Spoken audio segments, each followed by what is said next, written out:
Practice Listening Test 2. Section 1. This conversation is between two people, Tom and Mary, who are choosing radios, televisions and telephones in an electronics shop. Listen to the conversation and decide which of the items in the picture, A, B, C or D, they are going to buy. First, you have some time to look at questions 1 to 4.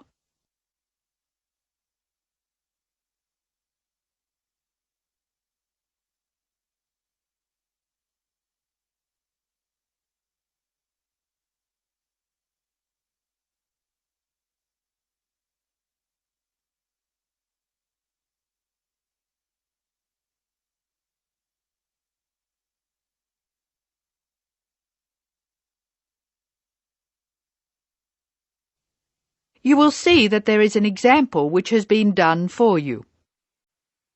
The conversation relating to this will be played first. Well, here we are. There's certainly plenty to choose from. I'm finding it hard to know where to start. Would you like to look at the answering machines? Let's start there. I like this one. We have a lot to buy, Tom. We can't afford to pay $129 for an answering machine. And we can't afford to pay $127.50 for the dual tape answering machine either. All right. We'll buy a cheaper one then. There's this one for $89, or the smaller one for $59.95. I like the square shape of the small one. It'll fit neatly onto my desk. And it's the cheapest. OK, we'll buy that one. Tom and Mary choose the small square answering machine costing $59.95, the cheapest available, so letter B has been circled. Now we shall begin. You should answer the questions as you listen because you will not hear the recording a second time. Now listen carefully and answer questions 1 to 4. Well, here we are. There's certainly plenty to choose from. I'm finding it hard to know where to start. Would you like to look at the answering machines? Let's start there. I like this one. We have a lot to buy, Tom. We can't afford to pay $129 for an answering machine. And we can't afford to pay $127.50 for the dual tape answering machine either. All right. We'll buy a cheaper one then. There's this one for $89, or the smaller one for $59.95. I like the square shape of the small one. It'll fit neatly onto my desk. And it's the cheapest. OK, we'll buy that one. Good.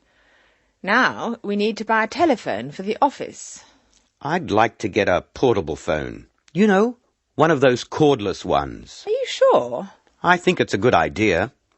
We don't need another telephone answering machine, so we can look for a small one. I really like the one with the hinge in the middle. A folding telephone. Yes, that's a good idea. So we'll take that one. Are you ready to look at the other things we need? Yes. Let me look at the list. We need a couple of radios. I want one I can listen to while I'm walking. I know. They're just over here. I don't think you should buy the really cheap one. You mean this one? $17 is a very good price. That's true, but I believe they give a very bad sound quality. And what if you want to use a cassette? It doesn't have any space for a cassette. You're right. Well, I really hate the ones where you have to put the small earphones into your ear. Here's one with big earphones you put over your ears. It's expensive. It's only $20 more than the one with the little earphones. Take it. OK. What's next? We have to choose a television. We need one which is big enough But to... not too big. I don't want anything larger than 48 centimetres. I really think 34 centimetres is too small for our room. That's only about 13.5 inches. OK. Let's take the size bigger than 34 centimetres. What about another radio? How would you feel about a clock radio instead of just a radio? I don't want a clock radio. I'm very fond of my alarm clock. But I like this radio with the curved carry handle. So do I. It's a good price too. So, now we've chosen an answering machine, a cordless telephone, a radio for you to use when you go for a walk, another radio, and a television. Anything else? No. Let's go and have a cup of coffee. Tom and Mary go for their cup of coffee. Listen to their conversation and be ready to answer questions 5 to 10.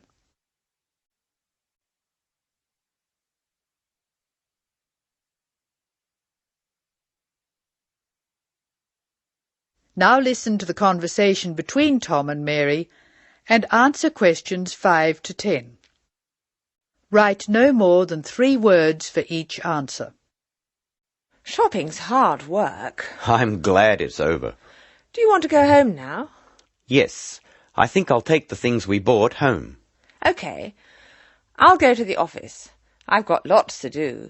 I'll come back later, straight from the office. OK. I'd better hurry. My brother's waiting at the house to help carry the television in. Good. I hope he'll still be there when I get home. I haven't seen your brother for ages. No, wait. I forgot to tell you. I'll be late home tonight. I've got a meeting at 5 o'clock. When do you think it will end? I'm not sure. Still, I should be home by 8. If I think I'll be later than 8 o'clock, I'll call you. OK. It's nice now that your office is in City Square. You don't have to travel very far at all. I certainly appreciate it. Taxi drivers always know where City Square is, too. By the way, are you going to watch People Are Funny on TV tonight?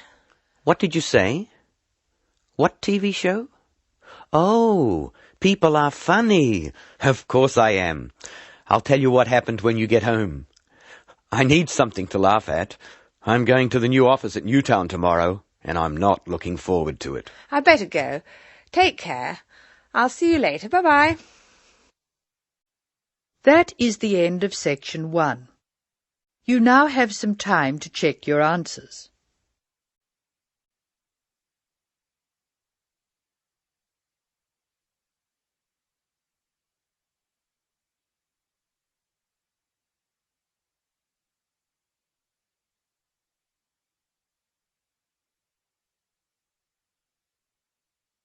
Now turn to section 2.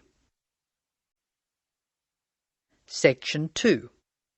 You are going to hear a student arranging to transfer between English classes. She is leaving a message on the language department's answering machine. The student's name is May Lee. First look at questions 11 to 17.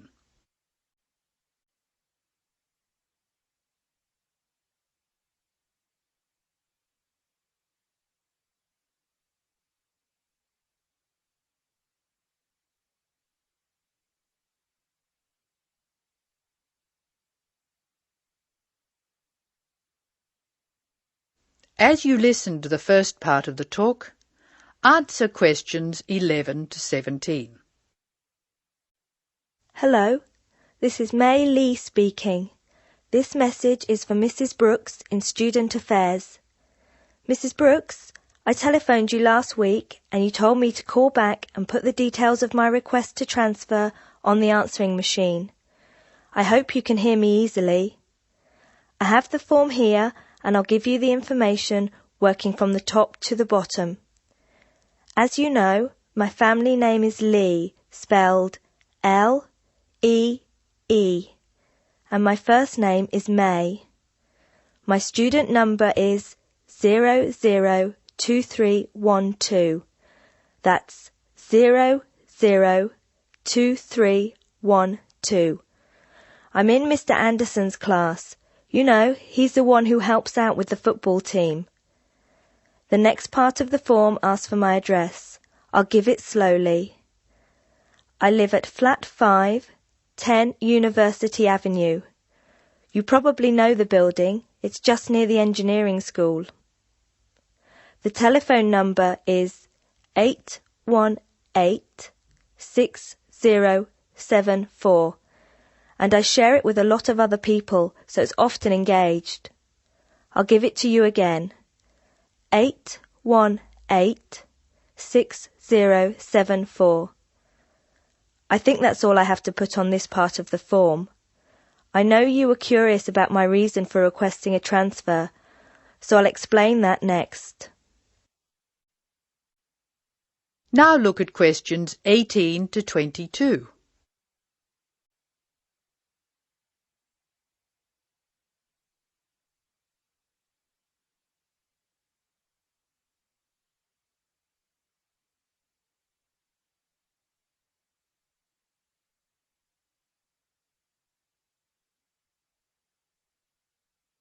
As Mei Lee continues her message, answer questions 18 to 22. Now I'll tell you why I want to transfer between classes. Mrs. Brooks, I really like my teacher and my classmates, but I find it very hard not to speak in my own language. I just begin to think in English when the class ends, and I'm surrounded by other people from my country, so it's natural that we all speak in our mother tongue. I have been looking around for a class where there are very few other people from my country, so I'll be forced to use English. The best class I can find is the evening class, which begins at 6 p.m. Most of the students in that class come from countries which speak Spanish, and I can't speak a word, so I must use English. I have an Italian friend in the class, and she tells me there are 2 Hong Kong Chinese, 6 Spanish speakers, and 1 Japanese student. She says most people speak English at the break, although sometimes the Spanish slip into their own language. I checked the class list, and 2 students have dropped out of the evening class, so there should be room for me. Could you please see if I can join the class? I'm not sure what the class number is, but the evening class I want is in room 305 of the Trotter Building. The class I'm in now is next door to the Trotter Building in Prince Tower, so it's very easy for me to find my way to the new class. I'm not going home until late today, so could you please leave a message for me at my friend Margaret's house? Her number is 812-7543, and she has an answering machine. I do hope you can transfer me, Mrs. Brooks. If there is any more information you need, please call me. Thank you very much. That is the end of section 2.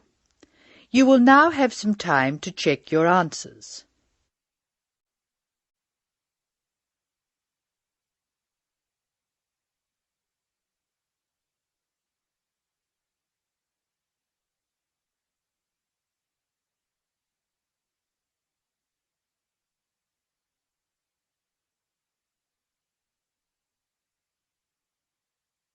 Now turn to section 3. Section 3. In this section you will hear a discussion between a tutor, Dr. Lester, and 2 students, Greg and Alexandra, at the end of a talk about music. In the first part of the discussion, they are talking about some of the students' favourite instruments and favourite styles of music. Complete the table showing the students' opinions. Choose your answers from the box. There are more words than spaces, so you will not use them all. You may use any of the words more than once. First look at questions 23 to 27. Note the example that has been done for you.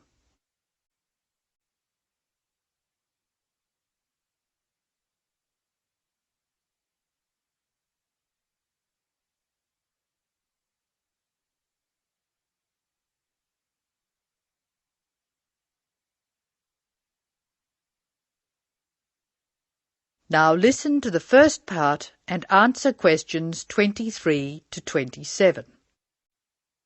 I think it's time we looked at the results of our survey. What did you find out, Alexandra? We're a group with very diverse tastes, Dr. Lester. I'm not surprised. What were the favourite instruments? Well, Greg loves drums. He told me he played drums when he was at primary school, and now he plays drums with his friends at weekends. They have a band. Good. What do you like to play, Alexandra? My favourite is the guitar. However, I haven't played for years, so I keep hoping to start again. Will I go on with the others? Yes, please. Katya is like Greg. She loves to listen to drums. She says she's not a player, just a listener. Rachel, as you know, is a violinist, so of course it's natural that she should favour the violin. So we have two people who love the sound of the drum and two who like strings. The violin for Rachel and the guitar for Alex. What does Harry like? Harry says the best instrument of them all is the piano. He claims it's more versatile than any other instrument. Emiko plays the piano, but her favourite instrument is the flute. The flute? Yes, Emiko plays the flute too, of course. Thank you, Alexandra. Greg, will you tell us the students' favourite style of music? We're really very conservative. My favourite is classical music, and that's Alexandra's choice too. Katja claims to like rock. So that's a vote from Greg, Alexandra and Katja. Doesn't Rachel prefer classical music? Rachel made a choice which surprised me. She plays the violin, so I expected classical or opera. But Rachel says that she prefers country music. How interesting. What's Harry's choice? Harry likes to listen to opera and loves to go to see a performance. He says opera has everything, colour and spectacle and theatre and great music. And Emiko? Emiko says jazz is her favourite music. She goes to listen to jazz every Friday evening. She also likes opera, heavy metal, classical, but jazz is the best. Thank you, Greg. I wanted to see what you all liked so I could understand your musical tastes more. And I want to move from this to a discussion of the physiological effects of music. In the second part of the discussion, Dr. Lester will talk about the way music affects our bodies. Look at questions 28 to 31 first.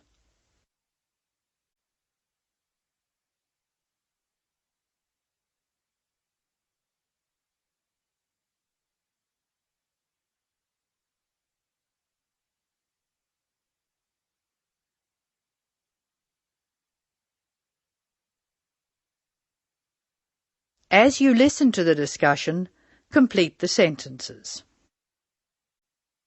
For the purposes of this discussion, I'm going to divide music roughly into two types.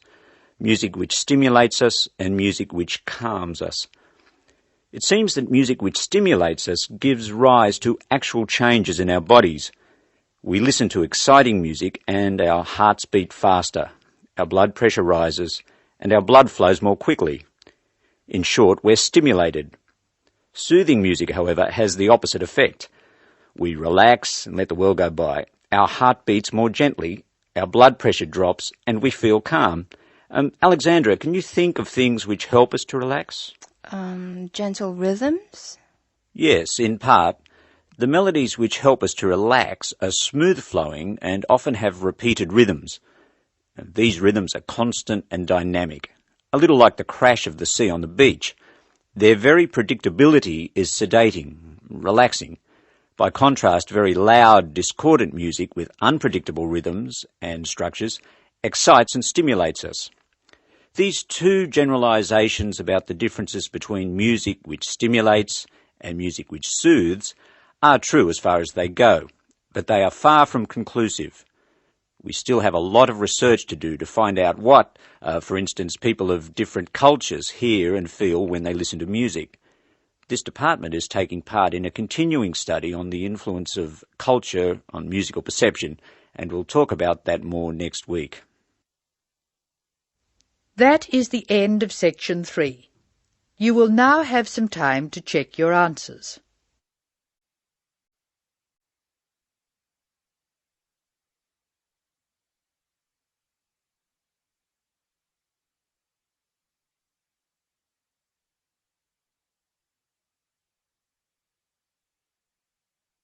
Now turn to section 4. Section 4. You will hear an extract from a talk about preventative medicine, specifically how students can look after their own health.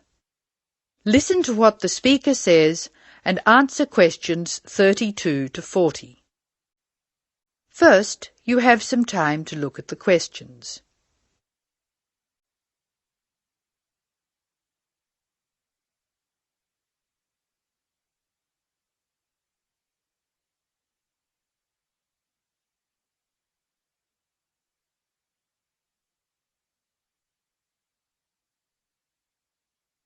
Now listen carefully and answer questions 32 to 36. Good morning. I'm Dr. Pat Parker, and I'm here to talk to you about preventative medicine in its widest and most personal aspects.